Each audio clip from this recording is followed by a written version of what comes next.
calling you all kinds of names, big dog. Yeah, no, the Nazis are celebrating. The conservatives are celebrating because they're like, oh, he's scared. Like, I don't know why these guys think I'm just going to shut the fuck up or something. Like, yeah, of course I'm worried about not just my own personal safety and security. I'm worried about the future of this country, man. What are we talking about? Like, this government is very clearly actively trying to target political dissidents. Well, how is that not a cause for concern? It's the most powerful government on the planet. Yeah, they're saying I'm like shaken. I'm shooketh. Hassan Piker looks shaken on stream. Like, this is the meta where they're like, he looks shaken.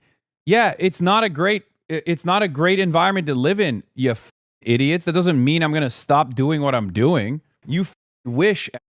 This should be a huge cause for concern for anyone that is, regardless of political ideology, anyone that is in any way, shape, or form invested in the continuation of democracy, or at least like certain aspects of liberal democracy that are unbelievably redeemable, that I like free speech and, a court process that hopefully will still maintain an investment in defending the truth. It's a terrifying situation for all of that. It's really fucked up. It's a turning point in American history. It's so funny that they're just like fantasizing about, they have their own little hug box where they're fantasizing about how like, we got him, it's over, he's going to prison, or he's terrified, he's scared. It's like, yeah, dude, I've said it from the start. You kill me, you jail me, there's gonna be other people, You're not going to be able to stop the people from feeling the way that they do. You're going to have to concede on their demands at some point. It is what it is.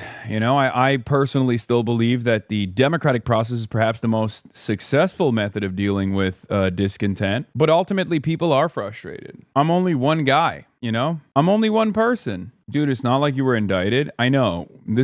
Dude, calm down.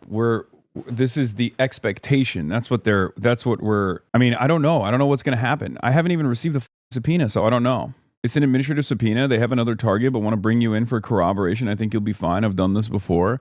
Yeah, I think that the target is probably Singham and his operation from PSL to Answer Coalition to Co-Pink, like anything that he has ever financed. And it's not new. It's been around for a while, but obviously it's held through regardless because like it's ridiculous, right? It's like totally ridiculous to try and stop like the political advocacy of an American citizen. Roy Singham is an American citizen. He lives in China now, and he's a centimillionaire. I think he like has almost $1 billion. Not sure how much money he has now, but like he's been a funding vehicle for a lot of political movements in the country, like a lot of activism, and they hate that shit. Like the American government hates that shit, so they're trying to jam him up. They're trying to hit him on anything and everything they possibly can. That's it. That's the goal here. That's the broader goal, and it's great from the administration's perspective because I think they get to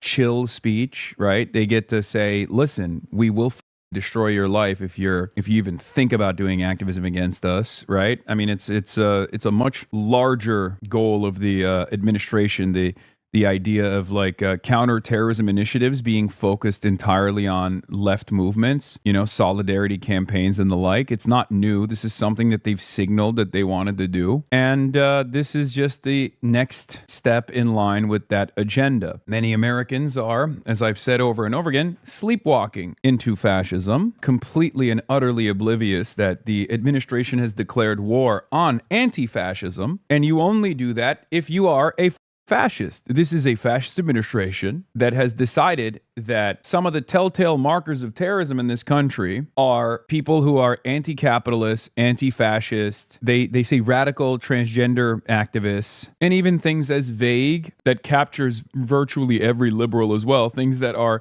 anti-family values. Now, of course, the number one hurdle that these guys have ahead of them is the First Amendment. In this country, the First Amendment has literally stopped the American government from prosecuting the Klan. Well, that and also the fact that, some of those who are in the force were also wearing the robes themselves. But regardless, like the First Amendment is one of the most important rules in the rule book. It stopped the government from actively prosecuting the Klan, and it's literally something that has in the past stopped the government from actively prosecuting certain groups, even though they've done other things like the McCarthyist trials, obviously. But the subpoena even real though? The media says you've already been served it.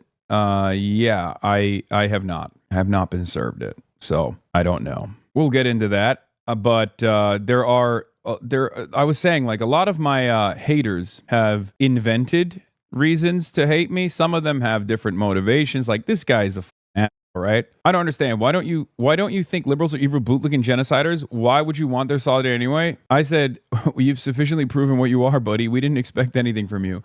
I don't know why the centrist liberals on Twitter think they have any sort of motion in the real world, by the way. They don't. It's them chirping into the fucking void. It's very strange. There's this, like, since the subpoena announcement came down, there has been a lot of talk on centrist Twitter, like Blue MAGA, Blue Anon Twitter, talking about how this is awesome. Like, this is great. Oh, I'm uncommitted on this war between Trump and Hassan, just like Hassan was uncommitted, like all this stuff, right? Like, they're doing this, they're doing this back and forth, but it's not dissimilar to their chirping of pro-Israel sentiment. Like, it's identical to the same thing I told all of you back then when they were constantly talking about Democrats can't drop Israel, Democrats can't drop Israel, Democrats can't drop Israel. And it's really funny because I kept repeatedly saying over and over again, it doesn't matter what is popping off on Twitter. In the real world, Democrats absolutely are done with Israel, right?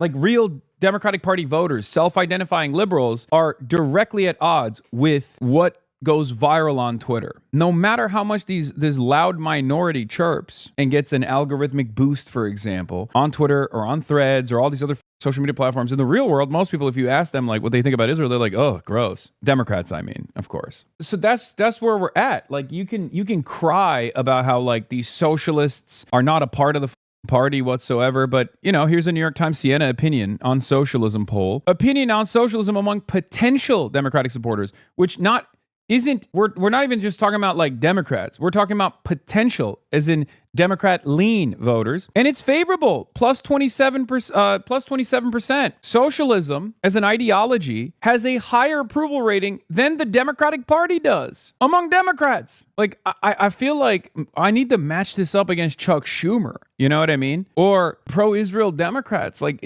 the socialism is a more popular ideology among Democrats and Democrat-leaning voters than Israel certainly is. Israel's approvals are probably the exact opposite, if not worse than this, right? So what are we talking about?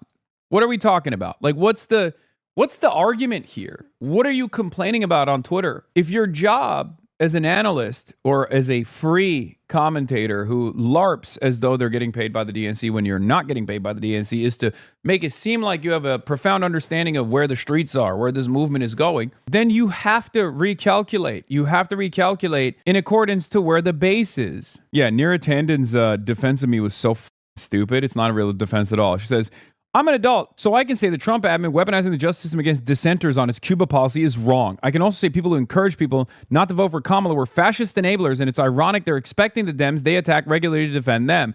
And I can also understand people uncommitted on this topic because they don't want to support the lesser of two evils. I said, Dem incompetence led us to Trump twice. The left has never stopped opposing Trump. This insane convo only exists on this website. Most people are mad at Dems for not doing enough. All of the spokespeople for the party on this stupid website are out of touch with the masses. That's it. This is a shrinking contingency of people that are constantly engaging in hysterics. In the real world, if you ask the average Democrat, like the lifelong blue-blooded down ballot voter, if you were to ask that person, how do you rate the Democratic Party's current attitude towards the fascist encroachment of Donald Trump?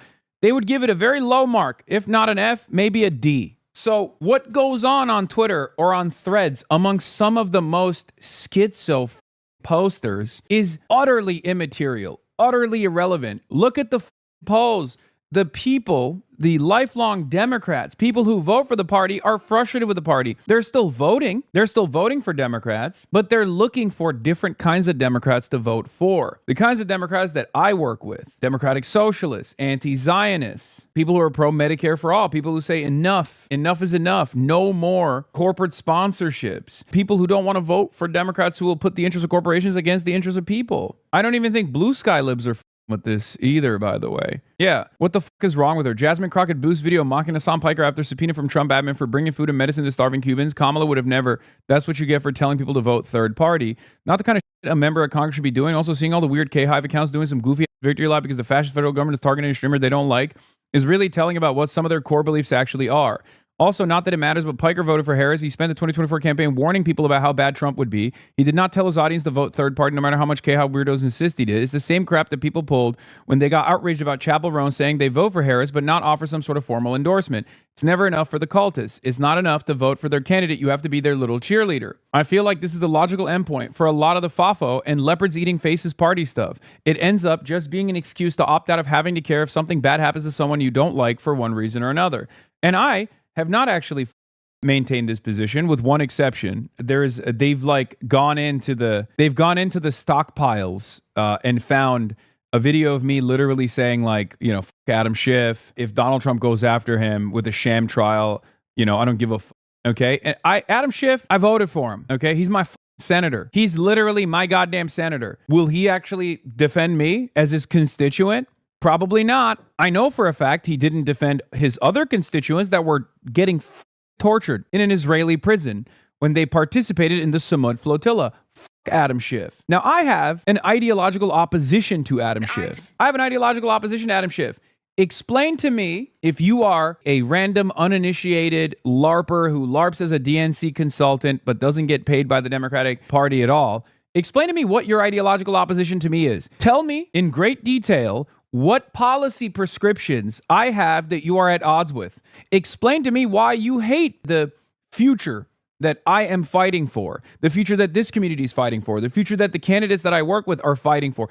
Tell me and everyone else why we would be better off doing business as usual politics. What is the opposition here? I can tell you with absolute certainty what my opposition to Adam Schiff is. I can tell you exactly what it is. Are you brave enough to tell everybody that you just really care about Israel? Because I'm pretty sure Adam Schiff would say it. But yeah, these guys, ultimately, the reason why, I want to stress this one more time. Like, these guys are chirping into the void. They don't have a real constituency. They're just talking to one another and hyping each other up. It's like a bunch of losers trapped in an echo chamber that's like shrinking and shrinking and shrinking and shrinking.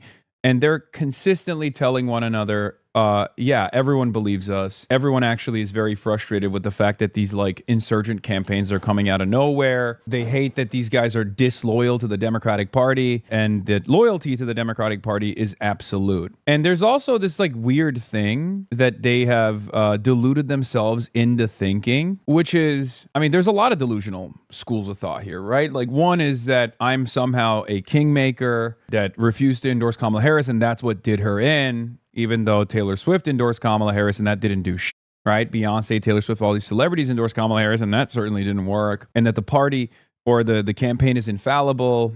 It can't fail. Voters can only fail the party. You know, this opinion is idiotic. It's like fundamentally the opposition to theoretical democracy. So I despise it. I find it unconscionable. I'm very frustrated by it. But then the other delusion that they have that I find very funny is that they have any motion at all. Like, as if they got out and were like, if all these centrist liberals got out and were like, hey guys, this is a bridge too far. Trump needs to put an end to this right now, that somehow that would mean anything. Like, don't defend me, dumb.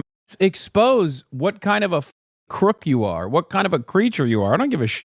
What is this? If you want to see the vid with all the K-Hive talking points, Hassan Piker stands are angry. I understand, I'm angry too, so let's respond to some comments. Who is this person? Tabitha Speaks. Yeah, I don't care. I don't want to watch this. I don't want to watch this at all. I don't care about like the delusional hug box that these guys have created that's like increasingly shrinking, that doesn't speak to any valid constituency at all. So I'm not going to do that. I know why Kamala Harris lost. I've talked about why Kamala Harris was going to lose if she didn't fix certain aspects of her campaign. She chose not to do that. She chose to lose. I think we should be less forgiving of profoundly powerful institutions and candidates that, for one reason or another, treat this election carelessly. Hillary Rodham Clinton did this, and they ran around saying it was Russia that was the reason why she lost. They did the Bernie's the reason why Hillary lost nonsense in 2016. And now they're still doing that. Except now the very same people who participated in 2016 in the Bernie is the reason why Hillary lost, the Bernie bros.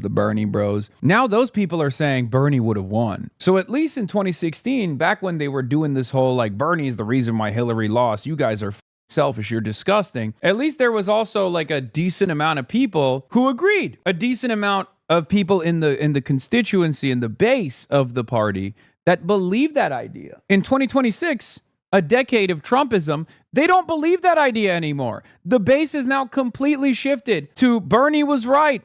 Bernie would have won. They stole the election from Bernie.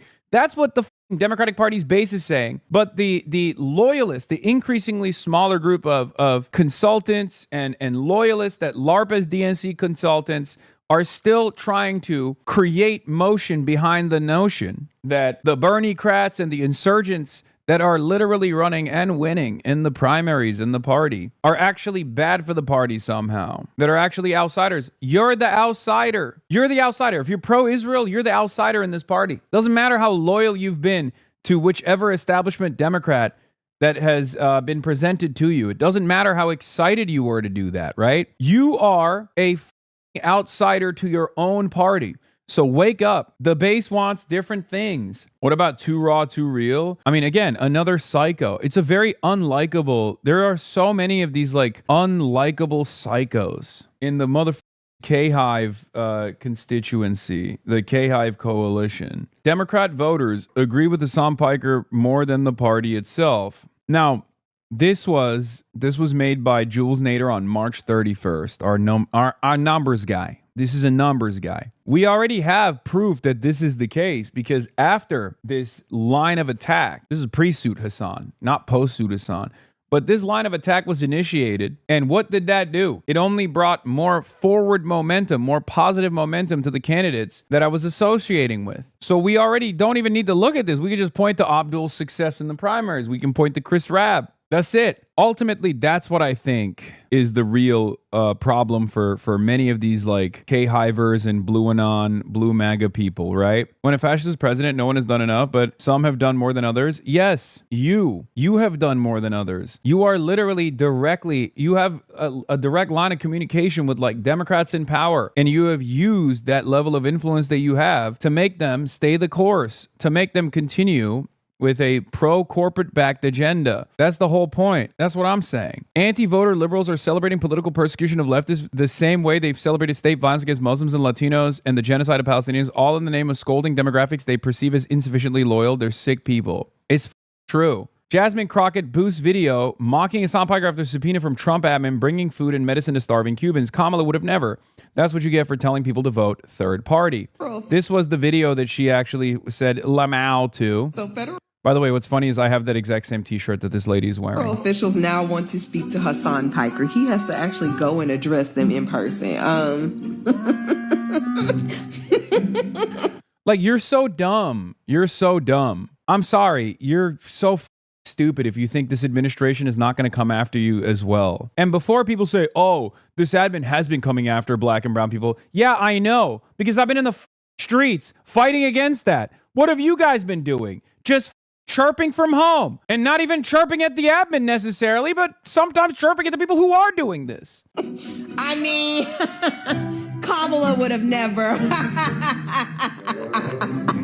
That's what you get for telling people to vote third party or not vote at all. Yeah, I didn't do that. I just didn't endorse Kamala Harris. Yeah, Jasmine Crockett is a civil rights lawyer, by the way, who also endorsed Israeli agent Wesley Bell over Cori Bush this week. So this is unsurprising, is what I said. She endorsed Javier Becerra and then turned around and endorsed Wesley Bell, dude. What the I mean, it's expected if you've been paying attention to what Jasmine Crockett is doing. Obviously, that was one of the big points of resentment that I had. I know that neoliberals, Kylie Chung says, I know that neoliberals have no real core values beyond hating leftists, but do you grasp how insane one has to be to mock and celebrate a fascist regime going after dissenters over their speech? Trump hates Crockett as much as Piker, and she still treats this as a joke. You aren't even a liberal anymore, Nira. I may not agree with what you say, but I will defend to the death your right to say it. That was the expression of what liberalism was supposed to represent. You have abandoned even that in your futile factional fight. You disgust me. Yeah, they're not like... There are still plenty of self-identifying liberals who look at this and are horrified by it, right? When they encounter it. Many people don't even know this is happening. But those who do find out